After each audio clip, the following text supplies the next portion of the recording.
Təsəvvür eləyin, bugün panik atak dünyanı alıb ağzına. Nə qədər insanlar panik atakdan əziyyət Cavan qızdır, cavan oğlan deyir, otaqdan çıxa bilmirəm.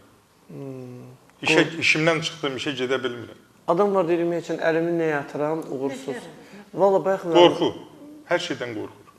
Mən bayaqla... Başına pis fikirlər gəlir. Pis fikirlər gəlir. Belə bilirə su içsə zəhərlənəcək. Əl verirsən, tez yürür, əlini yürür ki, görəsən mənə yolxucu xəstəliyimi keçdi. Stolun üstünü 50 dəfə təmizləyir. Belə keçir, təmizləyir. Evdəkilər də bezir ki, belə şey olar mı? Elə bilir ki, elə dünyanın nə infeksiyon, qapıdan kimsə girdi, o qapını tutacağını 10 dəfə təmizləyir. Sonra elə bilir ki, məsəl üçün, pis xəstəliyi var, əslində xəstəlik zadı yoxdur. Ölüm qorxusu gəlir. Ölüm qorxusu, xəstələrdə ən çox belə izlənən simptom, yəni ölüm qorxusudur.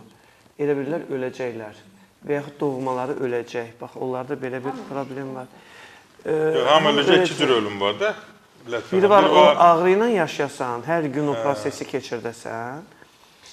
Biri də var belə, istilik gəlir canlarına. İnansız doktor, cinsi zəifliyə qədər gətirir, çıxardır. Hər şey, onlar həyatda heç nə sevmirlər. Tək səbir gətirir. Sağlamı. Hamısına hazırdır maşallah. Tək Allahın adıdır. Lətifə xanım hamısına hazırdır. Çüt gəlsəydi deyəcəkdi ki, bax bu çüt. Onun cavabını da deyəcək. Yəni orada nədən gedir söhbət? O cinsi zəifliyə də kömək eləyir, belə təsir eləyir. Ondan sonra həvəssizlik yaradır, eşqsizlik yaradır, ailədə gərginlik yaradır, iş qabiliyyətini əlindən alır. Yəni panik atak bütün həyatı varlığını xüsusilə də cinsiyyət sistemi beyin həll edir. Yəni orada başqa orqan, nə böyrək, nə ürək, nə qaraciyər, heç nə rol oynamır.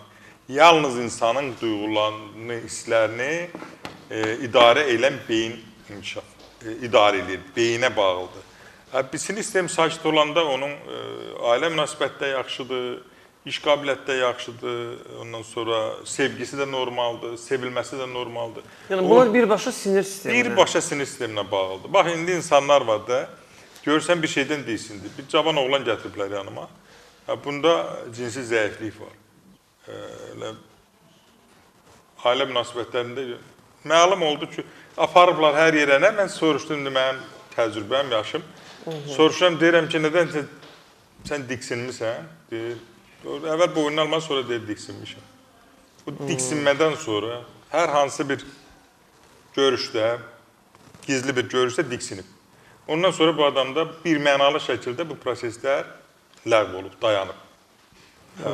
Onun sinir sistemini müalicə edəndən sonra ailə münasibətləri, bu cinsi fəaliyyət normallaşdı. Yəni, orada nədən gedirdi?